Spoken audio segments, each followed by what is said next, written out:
What's up, guys? So all these launchers on the table have something in common that has happened on my channel in the previous videos.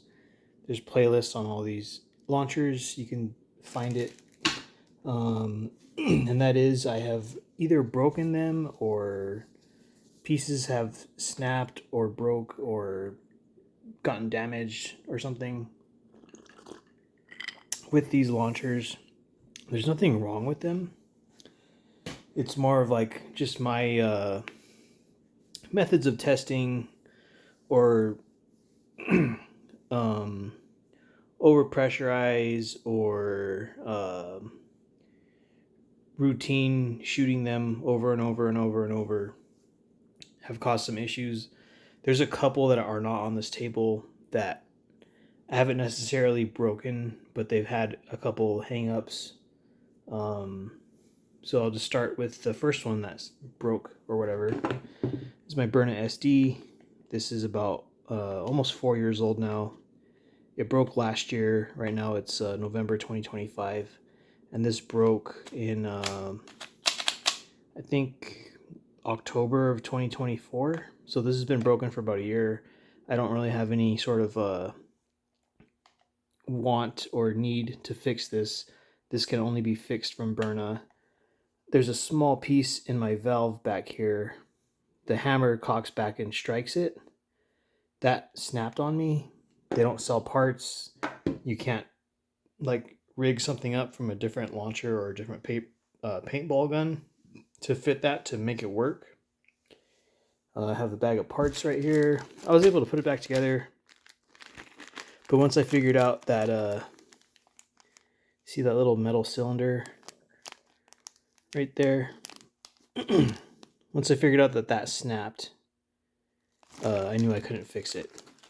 Because you probably don't want to have like some Mickey Mouse epoxy thing or like JB Weld or something holding a part that has a lot of pressure going through it. So the Byrna SD is dead. And like I said, I'm not going to fix this. I live in California, so I can't use pepper ball ammo. And that thing hits like 14 joules max on a good day. Which, you know, if you have good shot placement, it'd probably work. But yeah, for body shots or hitting someone like in the arm or something, that's probably just going to make somebody mad. Because it's basically like a paintball marker strength.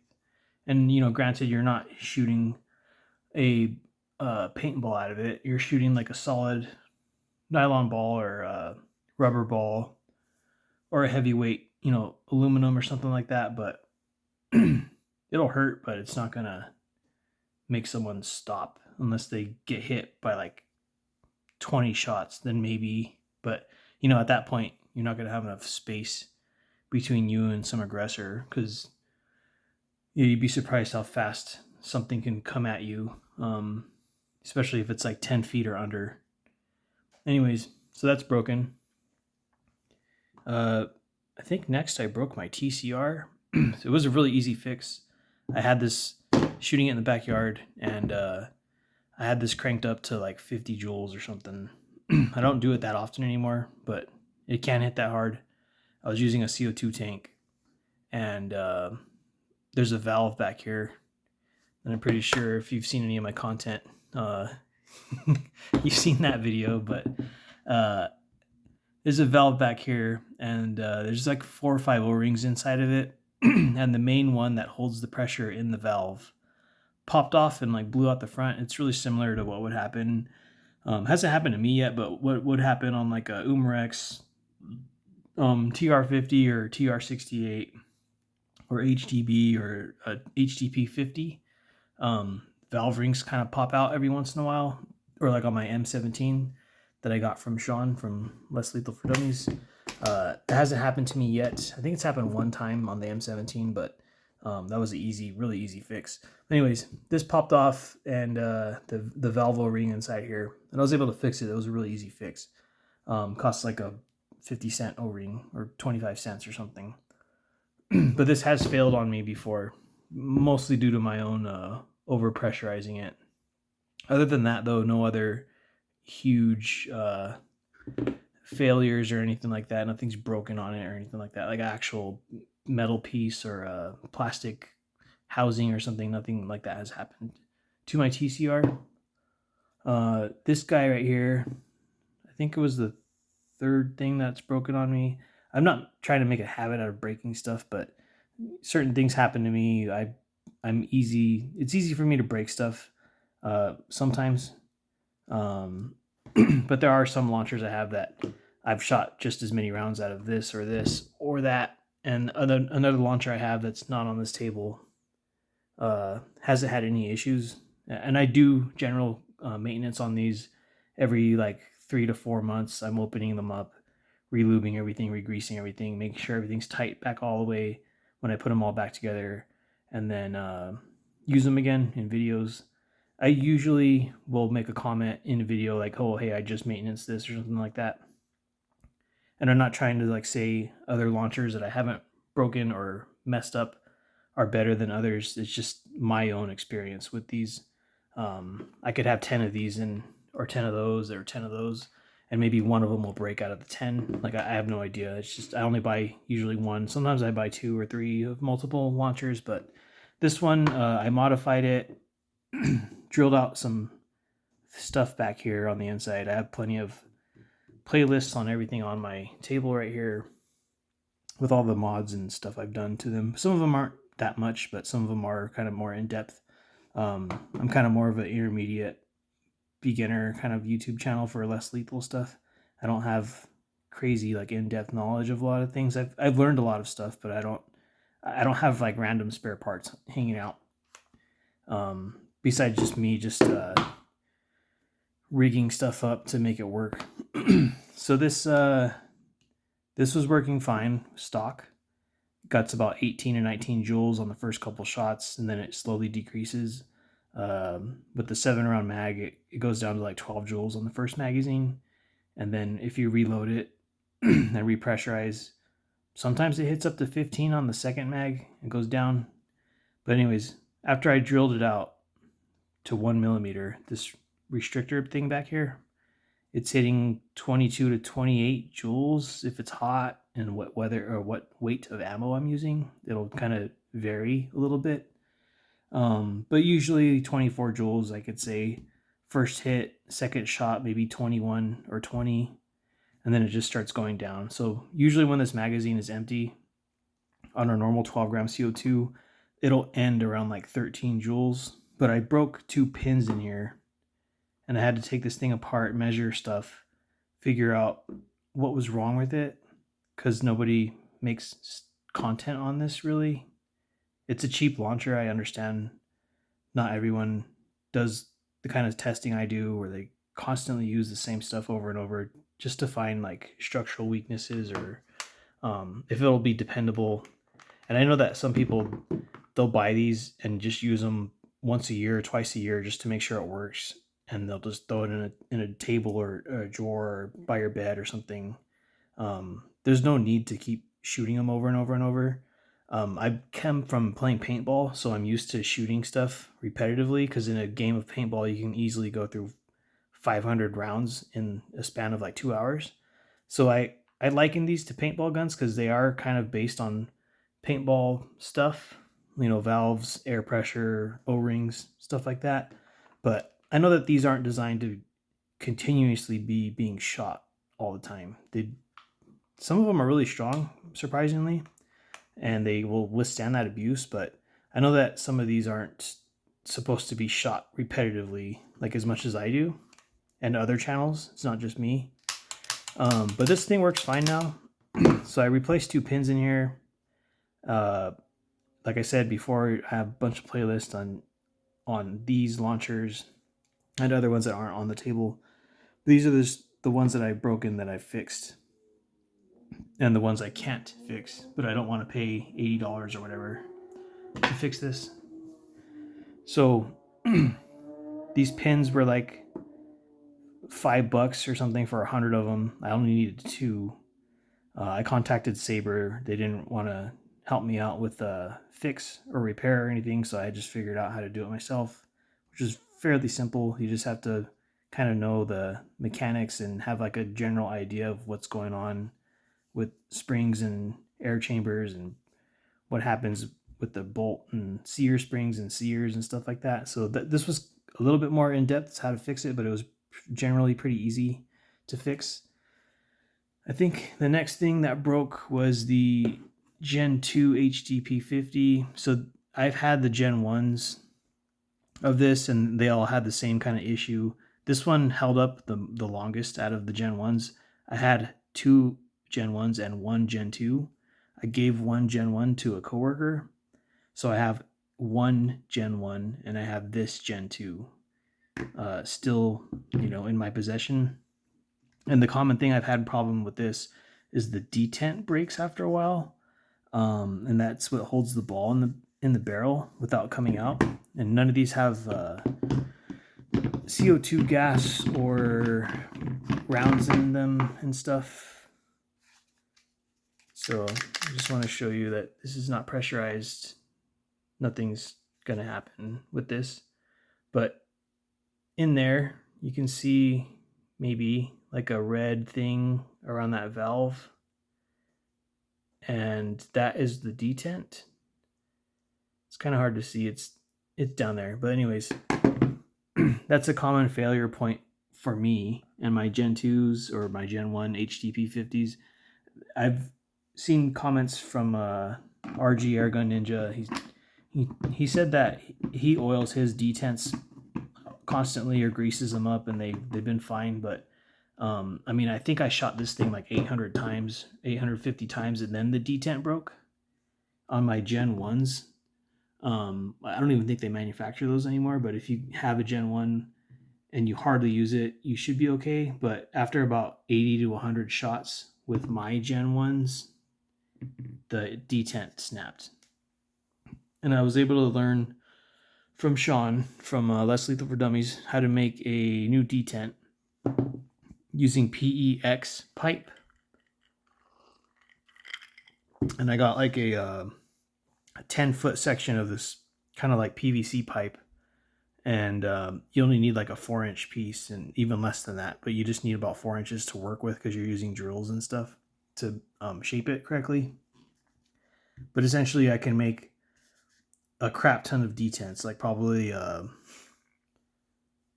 don't know, 100 detents with that 10-foot section of pipe, and it was like $8. So some of these things are easy to fix yourself for really cheap, as long as you know what you're doing and you've seen videos on how to take them apart and fix them and stuff.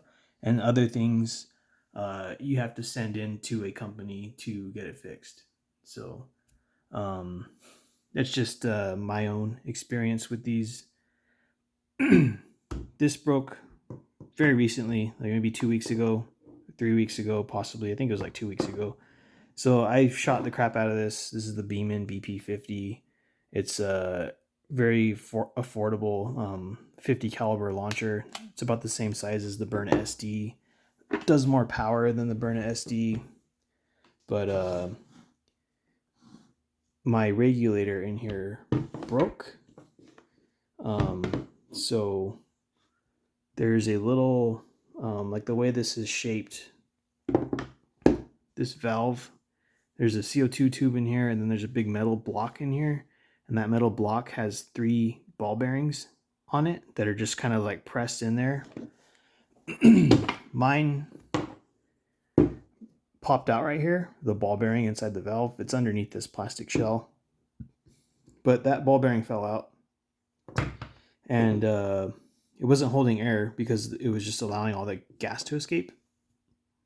So I got some 2-part epoxy, which I have over here, and have other random glues and stuff in this corner. But I got this stuff from Harbor Freight. It was like $2, and you just need to mix it, and my Beeman is working again. So if your stuff breaks, it's possible that you can fix things for very cheap, and you just have to have some knowledge and you'd be able to use your hands and stuff to do that.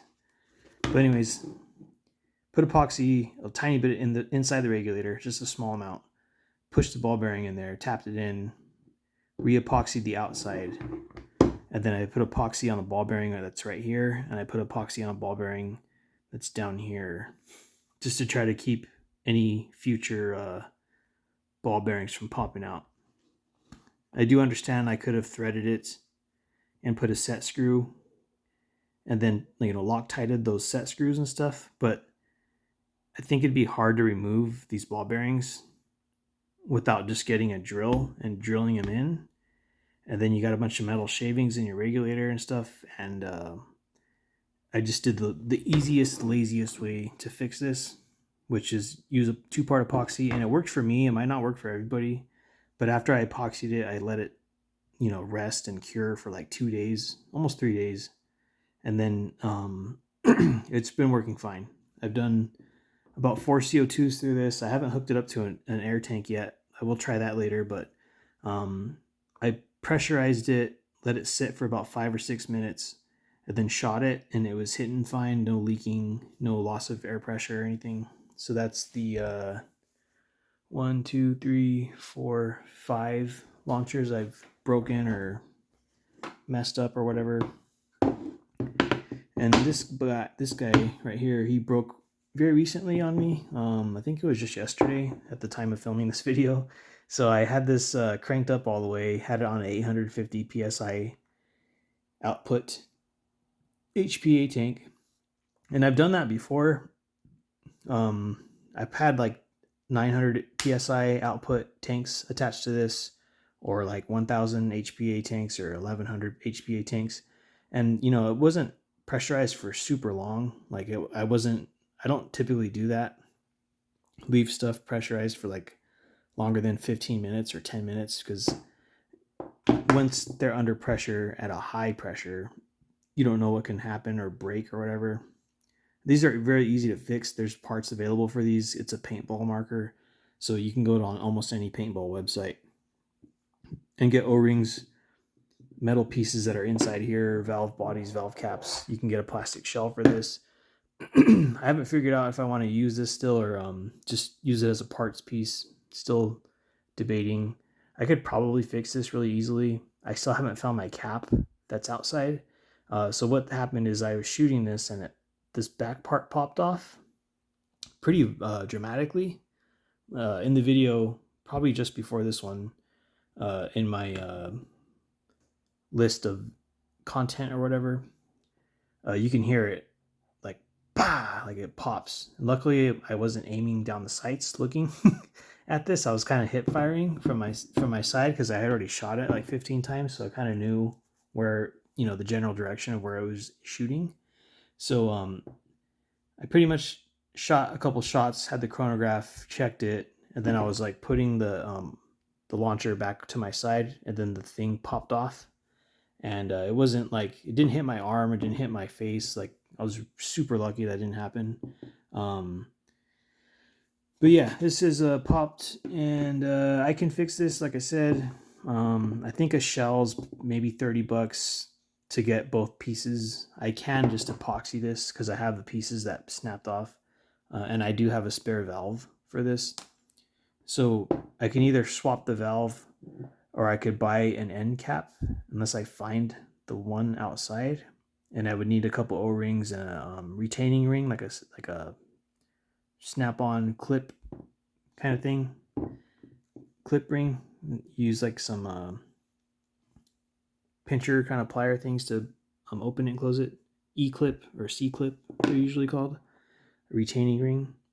I need to get one of those, but yeah, like I might just fix this up and just use it as a paintball marker and keep the pressure low on it. But stuff that's not on this table, which has had a couple issues but nothing huge, is my TR68 or HDR68. It's from Umarex. It's the giant 68 caliber revolver. Every once in a while, that bolt will get stuck forward. Doesn't happen that often, but it does happen every once in a while. And I do keep everything greased and lubed and stuff. The TR50 or HDR50, it's like the 50 caliber version of a revolver. That also has a couple times where the bolt has gotten stuck forward. It's not very often. It's usually when I'm running it on like big air tanks. And I think I bought 2 HDR50s, a Gen 1 and a Gen 2 for myself, and I've bought 2 for my brothers. Those have been okay, the ones I bought for my brothers, but I bought 4 of those total, and I bought 3 of these total, and I bought 1 TR68 and 1 HDB68. The HDB I've had no issues with. My Salt Supply S2 I haven't had any issues with. I think 1 or 2 times I've heard a tiny leak coming out the pierce cap. Very small, but it usually clears up by the next CO2. And I haven't had any issues with my Vulcan M17 or my A5, Tippmann A5, or with my Spider Rodeo, but that's the oldest paintball marker I have. Other than when I replaced all the O-rings in the Spider Rodeo, it's been working fine. I've probably I don't really shoot it on camera because nobody really cares about that thing. Plus, it's like kind of discontinued. You'd have to get like a newer model Spider paintball gun, but it's a paintball marker. It can hit up to like 26 joules or 28 joules, but it's not going to be doing like 50 or nothing like that.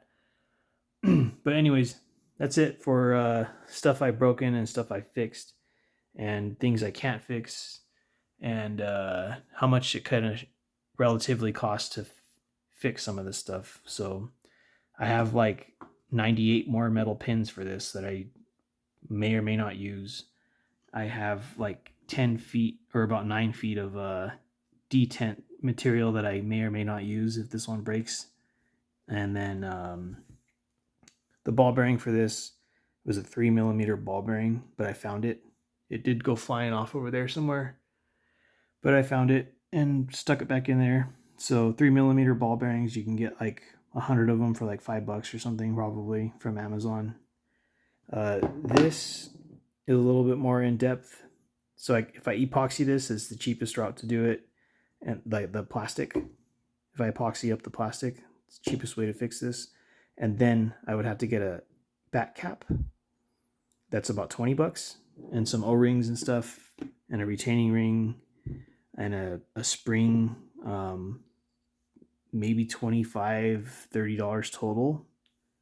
If I already have a valve with all those pieces and stuff, so if I just swap that out, that will cost nothing.